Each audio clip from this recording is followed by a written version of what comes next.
कैसे हो आप सब। आशा करता हूँ कि आपको जो घर पर विद्यालय का अनुभव मिल रहा है आप उसे बहुत एंजॉय कर रहे होंगे और पढ़ाई करते हुए कक्षा के बाद सवाल भी बना रहे होंगे। जो सवाल बनाना मत भूलिएगा क्योंकि यह बहुत आवश्यक है आपके लिए। आइए देखते हैं आज के एपिसोड में हम क्या पढ़ेंगे। आज के एपिसोड की शुरुआत हम कक्षा 11 की पढ़ाई से करते हुए गणित में त्रिकोणमितीय फलन यानी ट्रिग्नोमेट्रिक फंक्शंस के बारे में पढ़ेंगे और बायोलॉजी में प्लांट किंगडम के बारे में जानेंगे। बच्चों, कक्षा 11 की पढ़ाई के बाद हम डॉक्टर एपीजे अब्दुल कलाम की जीवनी को आगे देखेंगे और उनके बारे में कुछ और बातें जानेंगे। इसके बाद कक्षा 12 की पढ़ाई शुरू करते हुए हम गणित में कंटिन्यूटी एंड डिफरेंशिएबिलिटी पार्ट को पढ़ेंगे और आज के एपिसोड में सबसे आखिरी में हम बायोलॉजी में पुष्पी पादपों में लैंगिक प्रजनन यानी कि sexual reproduction in flowering plant. तो कॉपी और कलम ले लीजिए बच्चों और तैयार हो जाइए। शुरू करते हैं आज का एपिसोड।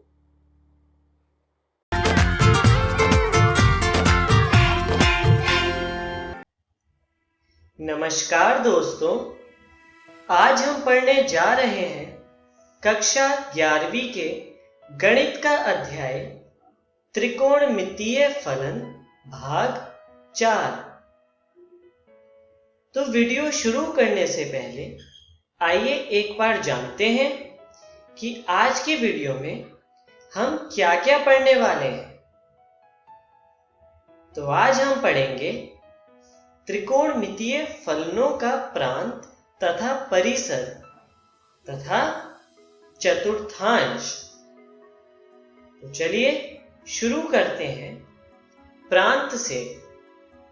प्रांत को इंग्लिश में बोलते हैं डोमेन। किसी फलन का प्रांत स्वतंत्र चर के सभी संभव मान का पूर्ण समुच्चय होता है, जहां पर फलन का अर्थ है फंक्शन तथा समुच्चय का मतलब है सेट। किसी फलन y बराबर fx के लिए फलन का प्रांत x के उन सभी संभव मान का पूर्ण समुच्चय होता है जिसके लिए फलन y का मान वास्तविक होता है। मतलब अगर हमारे पास कोई फंक्शन y बराबर fx है तो x के उन सभी संभव मान का समुच्चय प्रांत कहलाता है जिसके लिए y का मान वास्तविक होता है। तो आइए आगे चलते हैं और परिसर पर नजर डालते हैं। परिसर को इंग्लिश में कहते हैं रेंज। किसी फलन का परिसर फलन के सभी वास्तविक मानों के समुच्चय को कहते हैं। किसी फलन y बराबर fx के लिए फलन का परिसर y के मान का वह समुच्चय होता है जो प्रांत के मान को प्रतिस्थापित यानी सब्स्टिट्यूट करने पर मिलता है। मतलब अगर हमारे पास कोई फंक्शन y बराबर fx है तो x में डोमेन यानी प्रांत के सभी मानों को प्रतिस्थापित यानी सब्स्टिट्यूट करने के बाद y के मान का जो समुच्चय मिलता है उसको हम परिसर यानी रेंज कहते हैं। परिसर के लिए y का मान हमेशा एक वास्तविक संख्या के रूप में होता है। तो आइए अब हम आगे बढ़ते हैं और त्रिकोणमितीय फलनों का प्रांत तथा परिसर के बारे में पढ़ते हैं। इसके लिए हम एक त्रिकोणमितीय फलन लेते हैं जो कि है y बराबर sin x। अब इसका प्रांत ज्ञात करने के लिए हमें ध्यान देना होगा x के किस किस मान के लिए y का मान वास्तविक मिलेगा। तो हम सब जानते हैं कि x के सभी वास्तविक मान के लिए y का मान -1 से लेके +1 के बीच में ही आता है।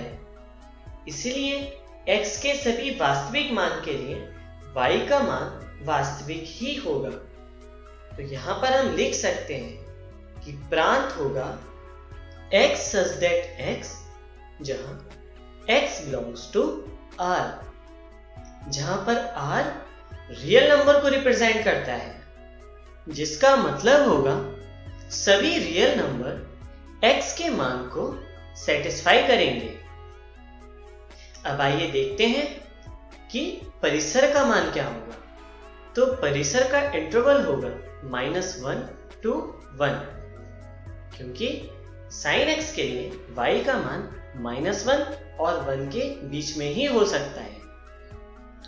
तो आइए आगे बढ़ते हैं और जानते हैं कि y बराबर cos x के लिए प्रांत तथा परिसर क्या होंगे। तो x के भी सभी वास्तविक मान के लिए y का मान वास्तविक ही आएगा। इसलिए y बराबर cos x का प्रांत होगा x such that x, जहां x belongs to R, जहां R है रियल नंबर। और इसी प्रकार इसका परिसर होगा इंटरवल -1 to 1। तो आइए अब आगे चलते हैं और y बराबर 1/sin x का प्रांत तथा परिसर देखते हैं। तो इसके लिए प्रांत होगा x such that x belong to R और x is not equal to n pi, जहां n belongs to z। यहां पर R रियल नंबर तथा z इंटीजर को रिप्रेजेंट करता है। अब यहां पर दो कंडीशंस हैं, जिसमें पहली है कि x का मान सभी वास्तविक संख्याओं के मान को सेटिस्फाई करेगा, लेकिन x का मान n पाई के इक्वल नहीं होना चाहिए, जहां n एक इंटीजर यानी पूर्ण संख्या है। क्योंकि अगर x का मान पाई, 2 पाई, 3 पाई या 4 पाई आदि होगा तो y का मान इनफाइनाइट यानी अनंत हो जाएगा। इसलिए x का मान n पाई के इक्वल नहीं ले सकते हैं। तो आइए देखते हैं इसका परिसर क्या होगा। तो इसका परिसर होगा y such that y, जहां y belongs to R और y छोटा होगा -1 से या फिर y बड़ा होगा 1 से। सिर्फ इस कंडीशन के लिए ही y का मान एक वास्तविक संख्या के रूप में मिलेगा। तो आइए अब आगे चलते हैं और y बराबर 1/cos x का प्रांत तथा परिसर के बारे में पढ़ते हैं। तो इस फलन का प्रांत होगा x such that x, जहां x belongs to R और x is not equal to 2n plus 1 pi by 2, जहां n belongs to z। इस कंडीशन के लिए ही y का मान एक वास्तविक संख्या के रूप में होगा। आइए देखते हैं कि इसका परिसर क्या होगा। तो इसका परिसर के लिए कंडीशन है y such that y, जहां y belongs to R, जिसमें y या तो -1 से छोटा होगा या फिर 1 से बड़ा होगा। तो चलिए आगे बढ़ते हैं और इसी प्रकार y बराबर 10x के लिए प्रांत तथा परिसर का अध्ययन करते हैं। तो इसके लिए प्रांत होगा x such that x belongs to R और x is not equal to 2n plus 1 into pi by 2, जहां पर n belongs to z। और इसका परिसर होगा y such that y, जहां y belongs to R। तो आइए अब हम आगे बढ़ते हैं और इसी प्रकार y बराबर cot x का प्रांत तथा परिसर देखते हैं। तो y बराबर cot x के लिए प्रांत होगा x such that x, जहां x belongs to R, और यहां पर x बराबर नहीं होगा n पाई के, जहां पर n belongs to z, यानी n एक पूर्ण संख्या है। तो आइए इसका परिसर देखते हैं। तो इसका परिसर होगा y such that y, जहां y belongs to R। तो आइए अब हम आगे बढ़ते हैं और चतुर्थांश के बारे में पढ़ते हैं। तो इसके लिए हम एक त्रिकोणमितीय फलन लेते हैं जो कि है y बराबर sin x। अब हम इस फलन के लिए चतुर्थांश का अध्ययन करेंगे। तो इसके लिए हम एक ग्राफ लेते हैं जो इस प्रकार है, जिसके एक्सिस यानी अक्ष इस प्रकार है। यह है x, यहां पर है अक्ष माइनस एक्स, तथा यहां पर है अक्ष y, तथा इसके विपरीत है अक्ष माइनस y। तो यहां पर हम 0 डिग्री से 90 डिग्री के बीच की रेंज को इस तरह लिखते हैं, जो कि होता है पहला चतुर्थांश। इसी प्रकार 90 डिग्री से 180 डिग्री के बीच होता है दूसरा चतुर्थांश, और 180 डिग्री से 270 डिग्री के बीच होता है तीसरा चतुर्थांश, और इसी प्रकार 270 डिग्री से लेकर 360 डिग्री के बीच होता है चौथा चतुर्थांश। अब y बराबर sin x के लिए पहले चतुर्थांश में मान होता है 0 से 1 के बीच में, और दूसरे चतुर्थांश में मान होता है 1 से 0 के बीच में। इसी तरह तीसरे चतुर्थांश में मान होता है 0 से -1 के बीच में, और चौथे चतुर्थांश में मान होता है -1 से 0 के बीच में। तो आइए इससे रिलेट करके हम y बराबर sin x का ग्राफ देखते हैं। y बराबर sin x के ग्राफ के लिए सबसे पहले हम अक्ष बना लेते हैं, जिसका मूल बिंदु इस प्रकार है। अब इस पर हम डिवीजन करते हैं, जो कि इस प्रकार है, जिसमें क्षैतिज अक्ष पर डिवीजन इस तरह से है, जिनके मान है pi minus pi, 2 pi minus 2 पाई, तथा 3 पाई और -3 पाई, तथा ऊर्ध्वाधर अक्ष पर इस प्रकार है, क्योंकि है 1 और -1। तो इनके लिए y बराबर sin x का ग्राफ कुछ इस प्रकार होगा, जिसका मान x बराबर 0 के लिए 0 है, तथा x बराबर π/2 के लिए 1 है। तो आइए अब आगे चलते हैं और y बराबर cos x के लिए चतुर्थांश को समझते हैं, जिसके लिए हम सबसे पहले अक्ष बना लेते हैं, जिसका नाम है y माइनस x और माइनस y, और जिनके चतुर्थांश इस प्रकार हैं। अब यहां पर प्रथम चतुर्थांश में y बराबर cos x का मान होता है 1 से 0 के बीच, द्वितीय चतुर्थांश में होता है 0 से -1 के बीच, इसी प्रकार तीसरे चतुर्थांश में -1 से 0, तथा चौथे चतुर्थांश में 1 से 0 के बीच होता है।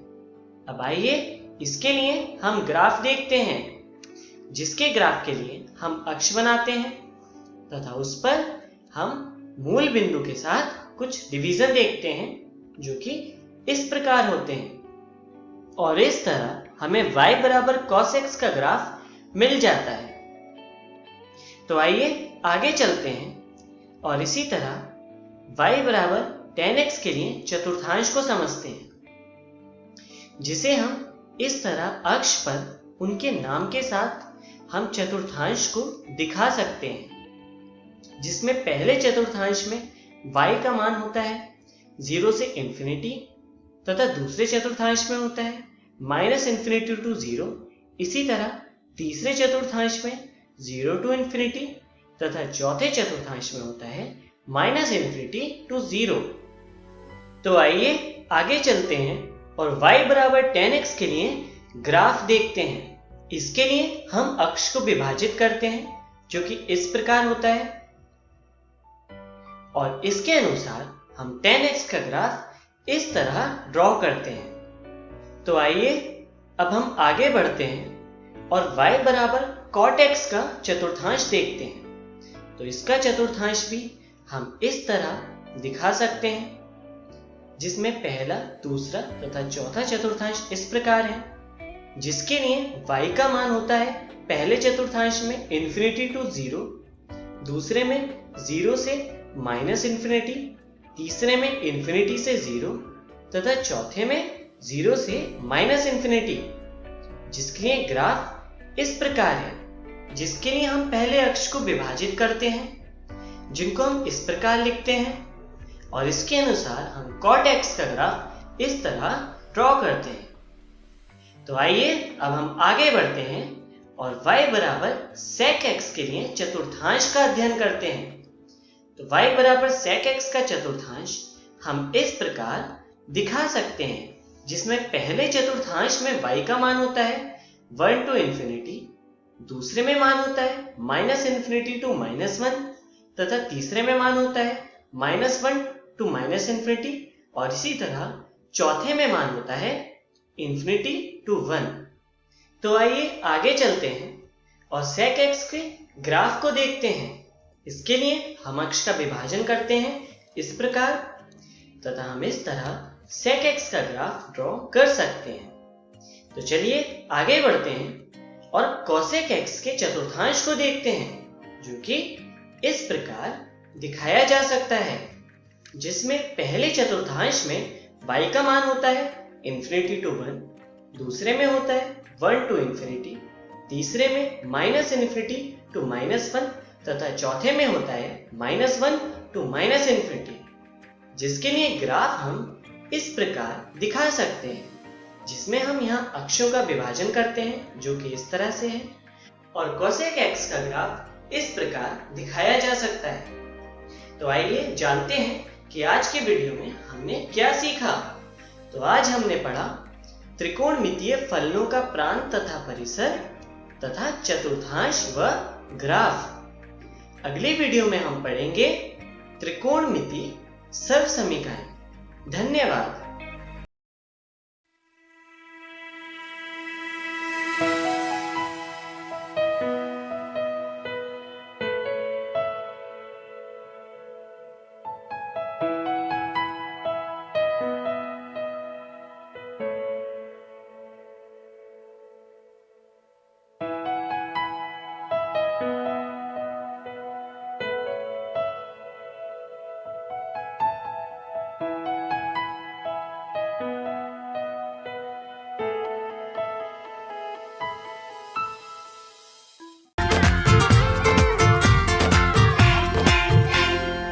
नमस्कार दोस्तों, अब हम पौधों के परिवहन के बारे में कुछ और जानेंगे।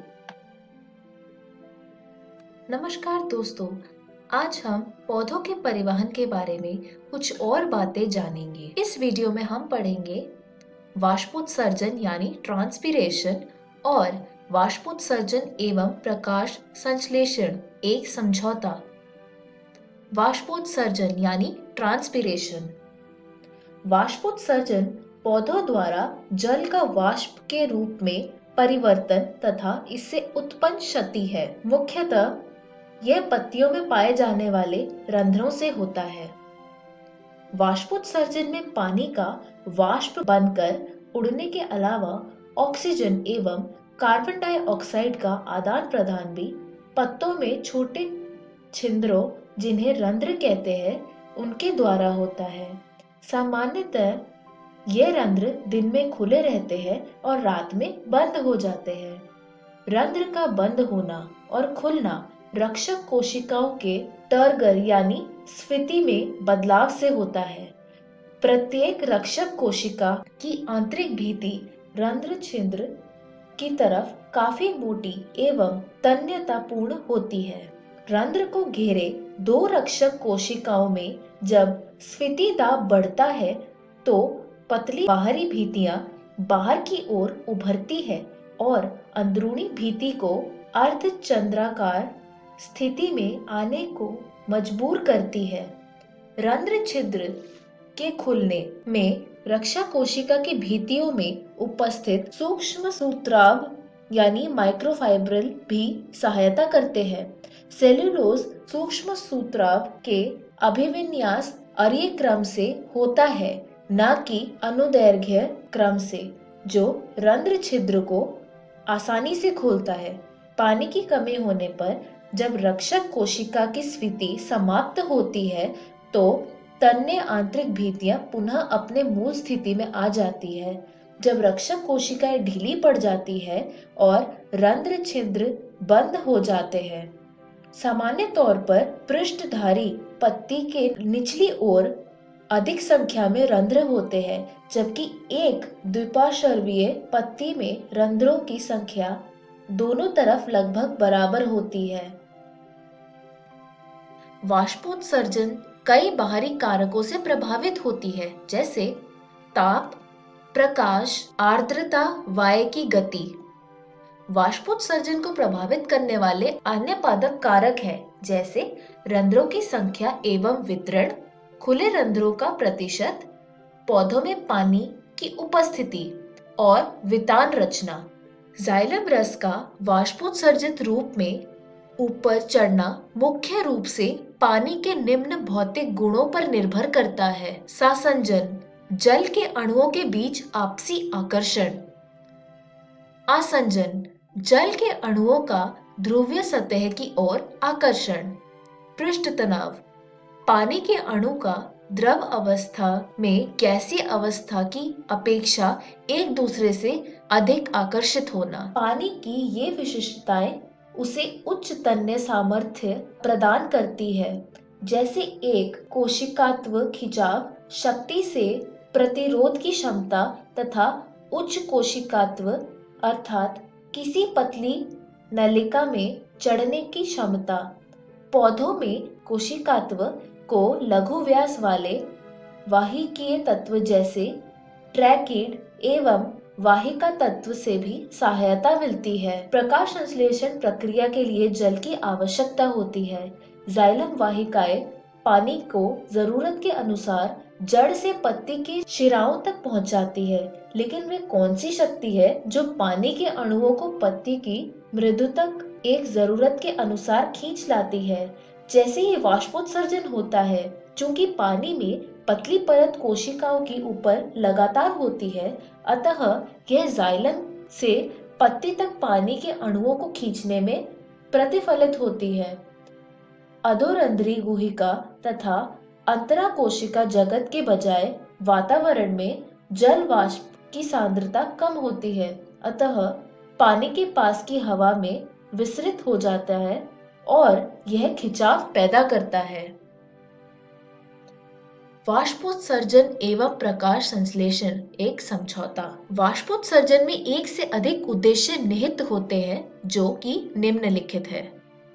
पौधों में अवशोषण एवं परिवहन के लिए वाष्पोत्सर्जन खिंचाव पैदा करना। प्रकाश संश्लेषण क्रिया के लिए पानी का संभरण, मृदा से प्राप्त खनिजों का पौधों के सभी अंगों तक परिवहन करना।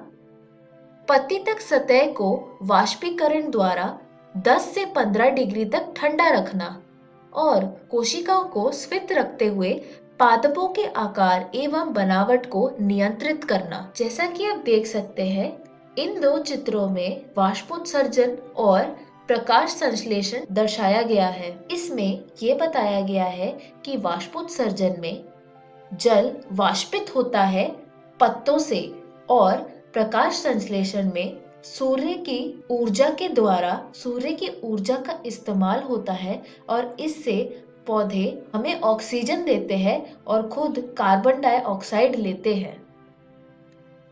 एक सक्रिय प्रकाश संश्लेषण में रत पौधों को जल की अत्यंत ही आवश्यकता रहती है। प्रकाश संश्लेषण में उपलब्ध जल सीमाकारी हो सकता है, जिसे वाष्पोत्सर्जन और प्रभावित करता है। वर्षावनों में आर्द्रता इसी जल चक्र के कारण वातावरण में तथा पुनः मृदा में देखी गई है। इस वीडियो में हमने सीखा वाष्पोत्सर्जन यानी ट्रांसपिरेशन के बारे में और वाष्पोत्सर्जन एवं प्रकाश संश्लेषण एक समझौता। अगली वीडियो में हम पढ़ेंगे खनिज पोशाक का उद्ग्रहण एवं संचरण, फ्लोएम परिवहन, दाब प्रवाह या सामूहिक प्रवाह परिकल्पना। धन्यवाद।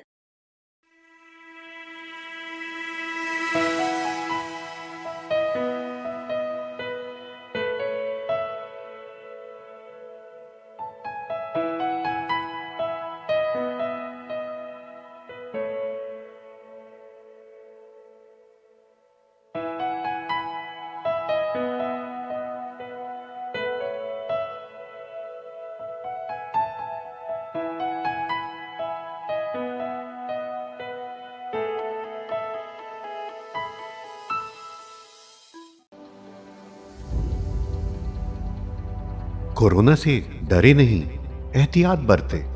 वैसे तो स्वच्छता और व्यक्तिगत साफ सफाई हर समय जरूरी है, लेकिन अभी कोरोना महामारी फैलने के दौर में यह एकदम आवश्यक हो गई है।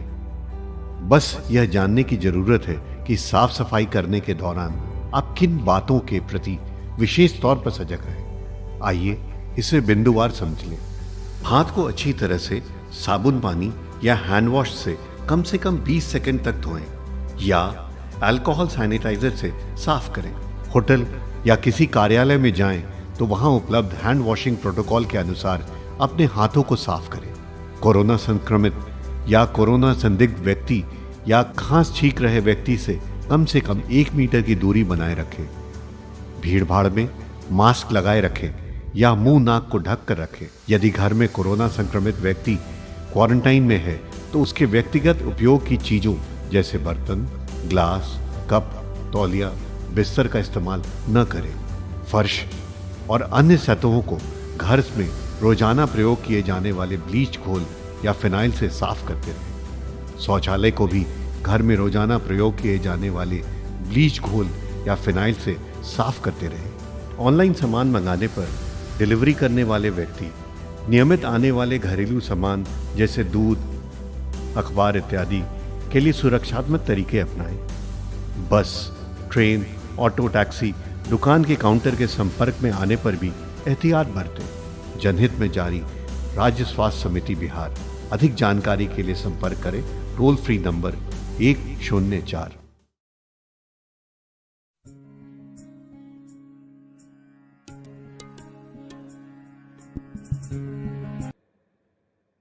हम एक मीटिंग में बैठे हुए अपने मकसद को पूरा करने के लिए 1984 की निशानदेही कर रहे थे जब डॉक्टर ब्रह्म प्रकाश की मौत की खबर आई।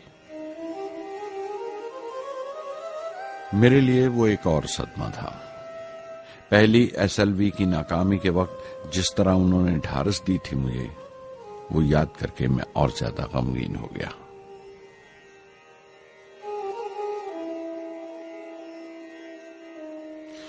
प्रोफेसर साराभाई अगर VSSC के निर्माता थे, बनाने वाले थे, तो डॉक्टर ब्रह्म प्रकाश उसके आमिल थे, एग्जीक्यूटर थे।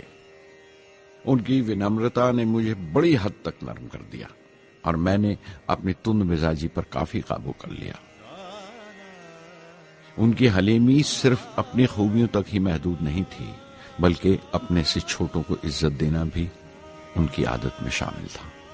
उनके बर्ताव और सुलूक में ये बात नजर आ जाती थी कि कोई शख्स भी खामियों से खाली नहीं है। यहां तक कि अफसर भी, लीडर भी, रहनुमा भी।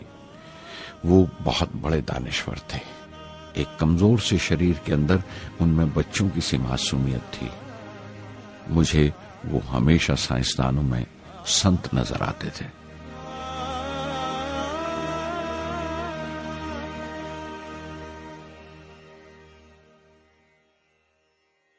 पृथ्वी का काम अपनी तकमील को पहुंच रहा था जब हम 1988 में दाखिल हुए।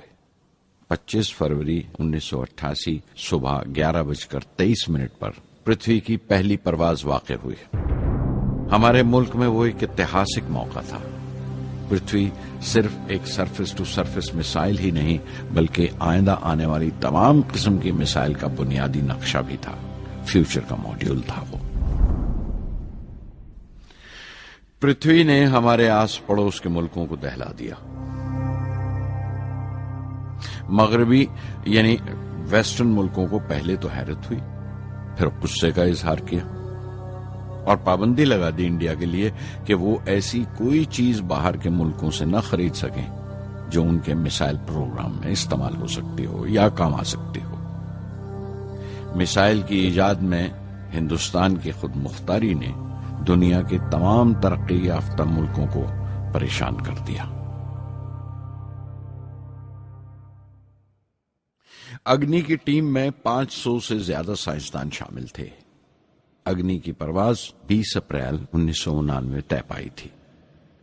लॉन्च की तमाम तैयारियां मुकम्मल हो चुकी थीं और हिफाजत के लिए यह फैसला किया गया था कि लॉन्च के वक्त आसपास के तमाम गांव खाली करा दिए जाएं। अखबारात और दूसरी मीडिया ने इस बात को बहुत उछाला। 20 अप्रैल पहुंचते पहुंचते तमाम मुल्क की नजरें हम पर टिकी हुई थीं।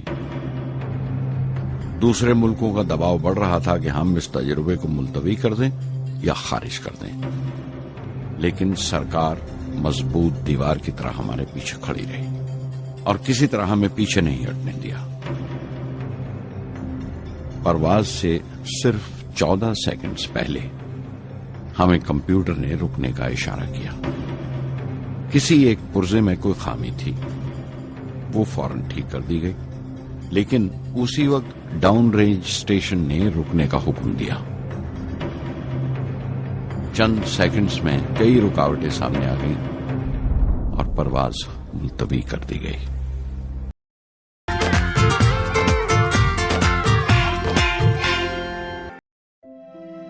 नमस्कार दोस्तों, आज के इस वीडियो में आपका स्वागत है।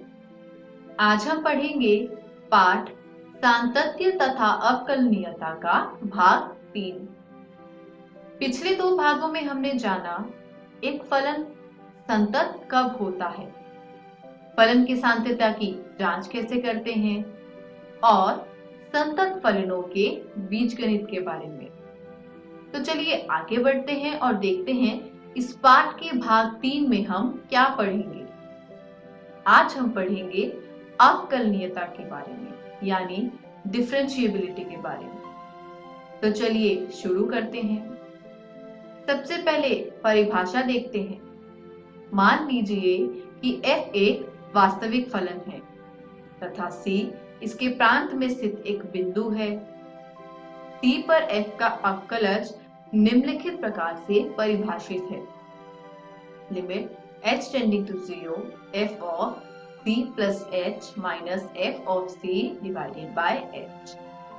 इसको हम दर्शा सकते हैं f डैश c या d by dx of f of x at x बराबर c से, यानी f डैश c आपको ये दिखा रहा है कि f जो फलन है उसका अवकलज निकाला गया है बिंदु c पर, और आप इसको लिख सकते हैं इस प्रकार से भी d by dx of f of x बराबर c पर। आइए आगे बढ़ते हैं और इसको और अच्छे से समझते हैं। आपने जब 11वीं कक्षा में 13वां पाठ सीमा अवकलज पढ़ा था तो आपने उसमें जाना था कि किस प्रकार से किसी फलन का अवकलज प्राप्त किया जाता है अवकलन के पहले सिद्धांत से। ठीक उसी का प्रयोग हम इसमें करेंगे। f के अवकलज को f डैश x या d by dx of f of x द्वारा प्रकट करते हैं। अब आप सोच रहे होंगे ठीक पिछली वाली जगह पे भी तो यही लिखा था, लेकिन ऐसा नहीं था। वहां f डैश c था, यहाँ पर सिर्फ अवकलज बताया गया है और वो आपको बताया गया था कि किसी भी एक फलन का अवकलज एक बिंदु x बराबर c पर। चलिए आगे बढ़ते हैं और देखते हैं कि यदि y बराबर हो जाए f ऑफ x के, तो हम ये जो d by dx of f of x है इसको लिख सकते हैं dy बाई dx, और f डैश x की जगह आप उसको y डैश द्वारा प्रकट कर सकते हैं। तो चलिए आगे बढ़ते हैं और अवकलनीयता में बीजगणित देखते हैं। अवकलज के बीजगणित के रूप में निम्नलिखित नियमों को प्रमाणित किया जा चुका है। जब आपने संतत फलनों के बीजगणित के बारे में पढ़ा तो आपने देखा था कि दो वास्तविक फलन अगर किसी बिंदु पर संतत हैं तो उन दोनों का योग जो है वह भी उस बिंदु पर संतत होगा। यहाँ स्थिति कुछ अलग है। आप दो फलनों को जोड़कर फिर उनका अवकलज प्राप्त कीजिए या फिर अवकलज करने के बाद उनको जोड़ दीजिए। दोनों का जो मान होगा वो आपस में बराबर होगा और ये जो है वो दोनों स्थितियों के लिए सत्य है, चाहे आप फलनों को जोड़ रहे हो या घटा रहे हो। यानी u plus minus v dash is equal to u dash plus minus v dash.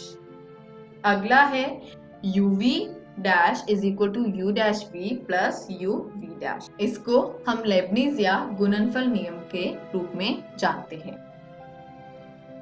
अगला नियम है u बटे v dash is equal to u dash v minus uv dash बटे में v का स्क्वायर, जहां v का मान कभी भी शून्य के बराबर नहीं हो सकता। ऐसा क्यों? क्योंकि ऐसा होने पर फलन जो है वो परिभाषित नहीं रहेगा और इसको हम भागफल नियम के नाम से जानते हैं। अब ये जो आपको नियम दे रखे हैं इनको सिद्ध करना आपको परीक्षा में नहीं पूछा जाएगा।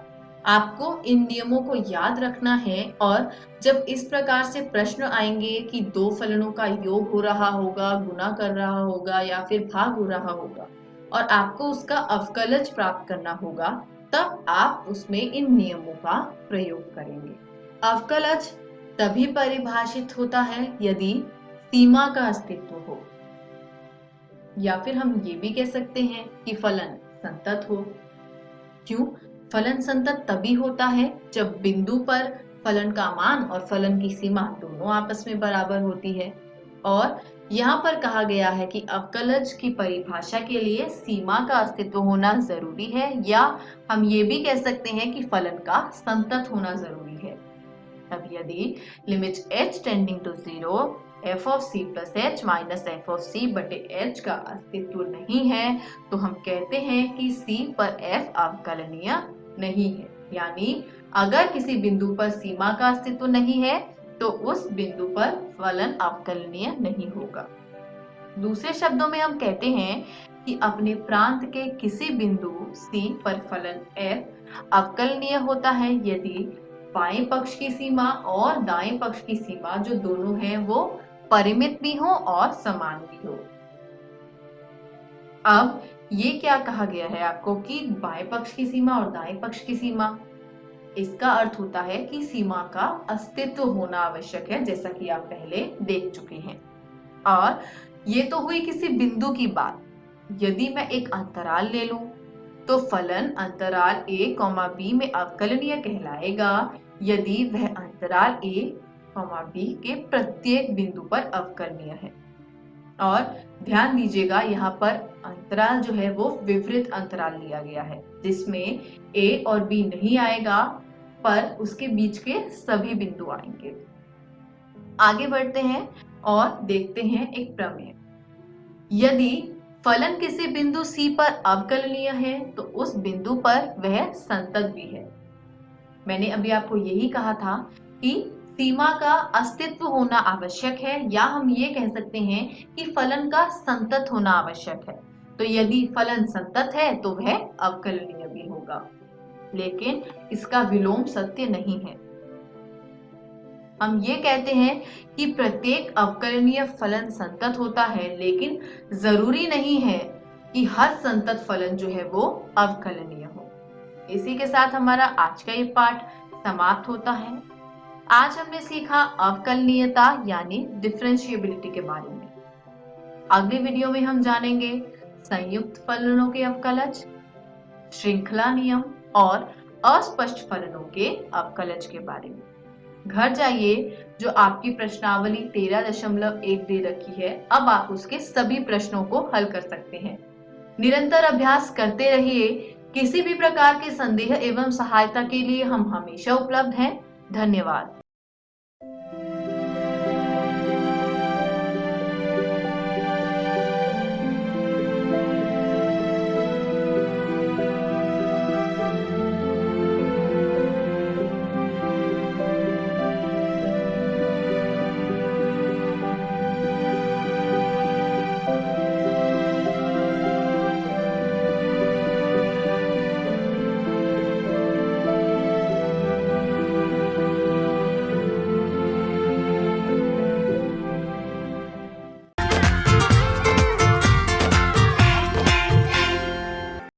हेलो दोस्तों, जीव विज्ञान की इस वीडियो में आपका स्वागत है।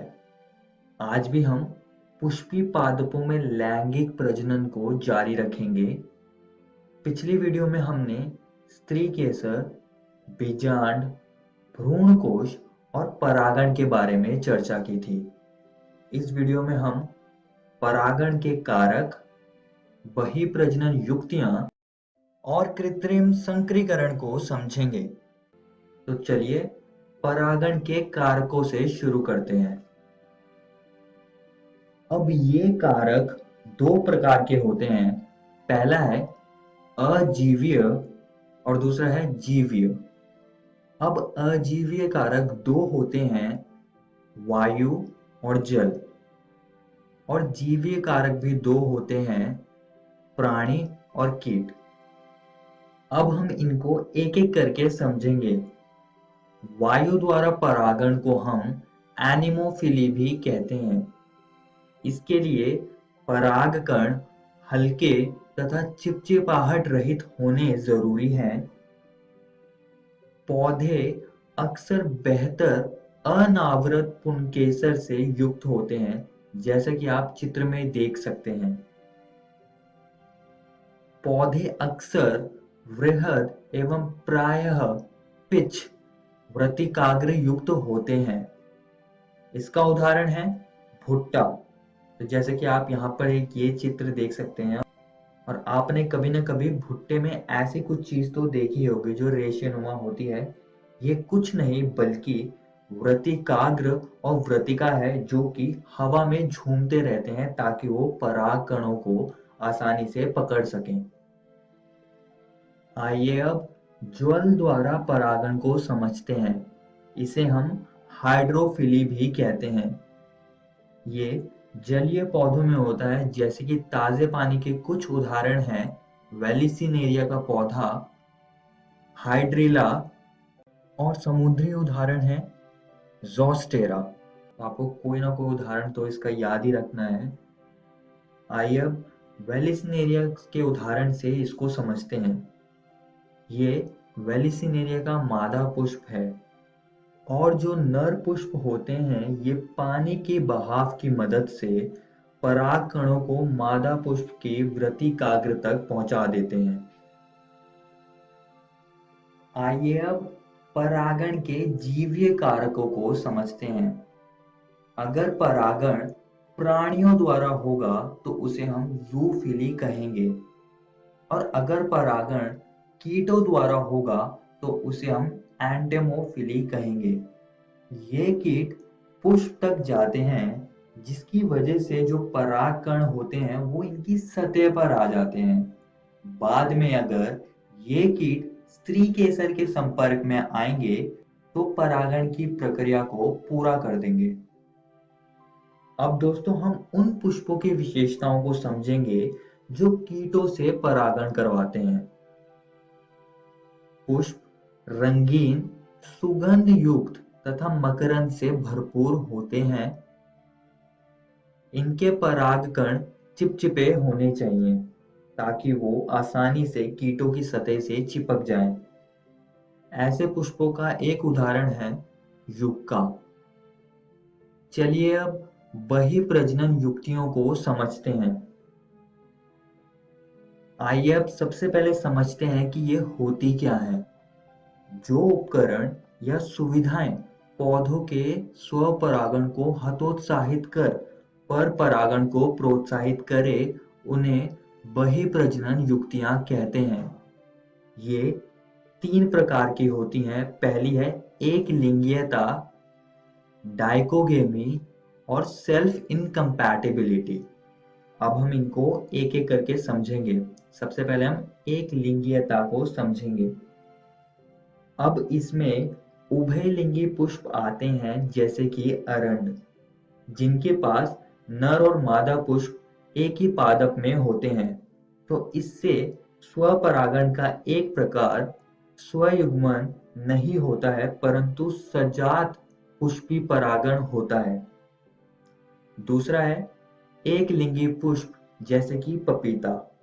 इन पुष्पों में दोनों नर और मादा पुष्प अलग अलग पादपों में होते हैं, तो ये स्वपरागण के दोनों स्वयुग्मन और सजात पुष्पी परागण को रोक देते हैं। अगला है डायकोगेमी। जायांग तथा पुमंग की परिपक्वता का समय अलग अलग होना डायकोगेमी कहलाता है। परागकण का वृत्तिकाग्र से तैयार होने से पहले ही झड़ जाना, जैसे कि सनफ्लावर में ये चीज होती है, या वृत्तिकाग्र का पहले ही तैयार होना जबकि परागण का बाद में झड़ना। सीधे शब्दों में यही कहूंगा कि इसमें कभी ऐसा होता है कि जो परागकण है वो पहले ही झड़ जाते हैं और वृत्तिकाग्र तैयार नहीं होती है, या इसका उल्टा हो जाता है। आइए अब सेल्फ इनकम्पैटिबिलिटी को समझते हैं। यह एक वंशानुगत प्रक्रम तथा स्वपरागण रोकने का उपाय है। उसी पुष्प या उसी पादप के अन्य पुष्प से जहां बीजांड के निषेचन को पराग अंकुरण या स्त्री केसर में पराग नलिका वृद्धि को रोका जाता है। आइए अब आगे बढ़ते हैं और कृत्रिम संकरीकरण को समझते हैं। ये फसल की उन्नति कार्यक्रम के लिए एक प्रमुख उपागम है और ये चीज हम दो तरीकों से कर सकते हैं। पहला है विपुंसन और दूसरा है बैगिंग। अब इनको समझते हैं।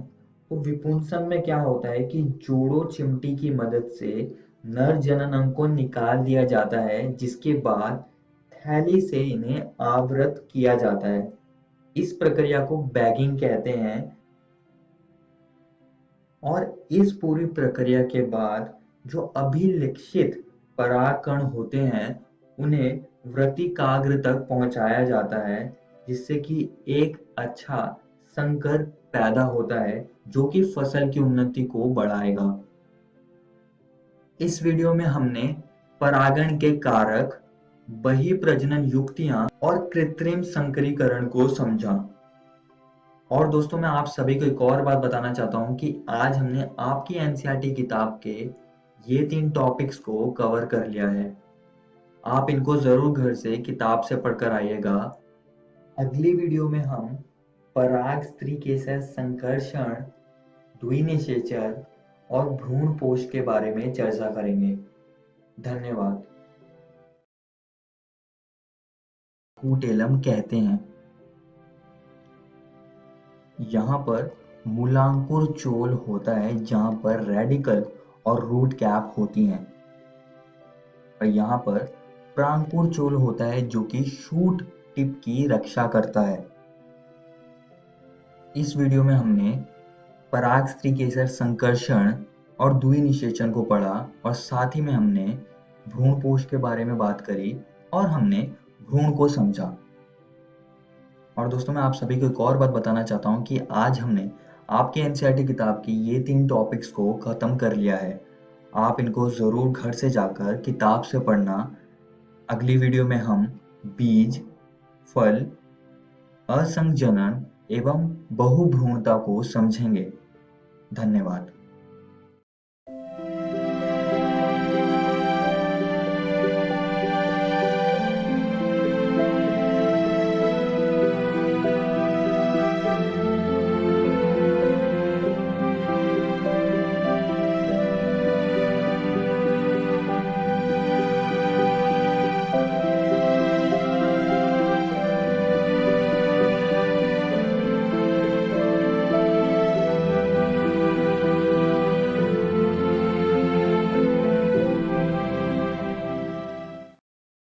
आइए जाने कोरोना वायरस या कोविड-19 से बचाव के लिए हाथ धोने की प्रक्रिया। सबसे पहले हम पानी लेंगे, हाथ को भिगोएंगे, फिर हम साबुन लेके झाग बनाएंगे।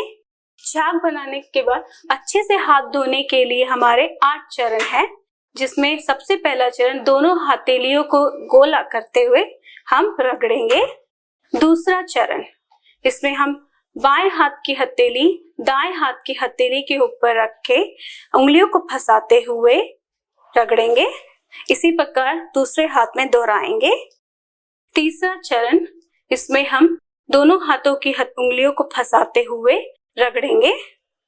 चौथा चरण, जिसमें हम बाएं हाथ के अंगूठे को दाएं हाथ से पकड़ेंगे और गोल करते हुए रगड़ेंगे। इसी प्रकार हम दूसरे हाथ में इसे दोहराएंगे। पांचवा चरण, इसमें हम दोनों हाथों की उंगलियों को इस प्रकार फंसाएंगे और इसे ऊपर नीचे रगड़ेंगे। छठा चरण, जिसमें हम हथेली में हम दाएं हाथ की उंगलियों को गोल करते हुए रगड़ेंगे। इसी प्रकार हम दूसरे हाथ में भी इसे करेंगे। सातवां चरण, जिसमें हम कलाई को रगड़ेंगे नीचे की तरफ। इसी प्रकार हम दूसरे हाथ में भी दोहराएंगे। आठवां चरण, हम पानी से साबुन को धोएंगे। यह प्रक्रिया हम 20 सेकंड तक अच्छी तरह से करेंगे। फिर हम किसी साफ टॉवल और टिश्यू से हाथों को पोंछ लेंगे। कोरोना वायरस जैसी महामारी से बचाव के लिए देश भर में लॉकडाउन है। बच्चों को सुरक्षित रखने के लिए विद्यालय बंद किए गए हैं। इस परिस्थिति में आपका मोबाइल ही आपका विद्यालय बन सकता है। जी हाँ, बिहार सरकार के शिक्षा विभाग ने यूनिसेफ और इकोवेशन के साथ मिलकर उन्नयन ऐप मेरा मोबाइल मेरा विद्यालय की शुरुआत की है।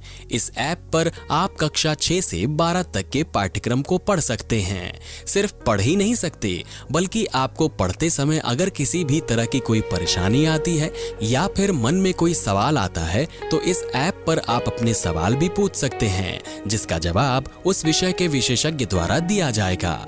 तो प्ले स्टोर से अभी डाउनलोड करें उन्नयन ऐप मेरा मोबाइल मेरा विद्यालय और अपने मोबाइल से ही अपने विद्यालय का अनुभव पाएं, वो भी बिल्कुल निशुल्क। घर पर रहें, सुरक्षित रहें, स्वस्थ रहें, पढ़ते रहें, आगे बढ़ते रहें, क्योंकि चाहे कोई भी स्थिति हो, शिक्षा हर बच्चे का अधिकार है। बिहार शिक्षा परियोजना की एक पहल। आशा करता हूं कि आज के एपिसोड में जो भी पाठ आपको पढ़ाया गया हो, आप उसे अच्छे से समझ पाए होंगे। यदि कोई सवाल आपके मन में आया हो तो उसे उन्नयन ऐप पर आप पोस्ट करके अपने जवाब को जान सकते हैं, या फिर आप हमें ईमेल भी कर सकते हैं स्क्रीन पर दिए गए ईमेल आईडी पे।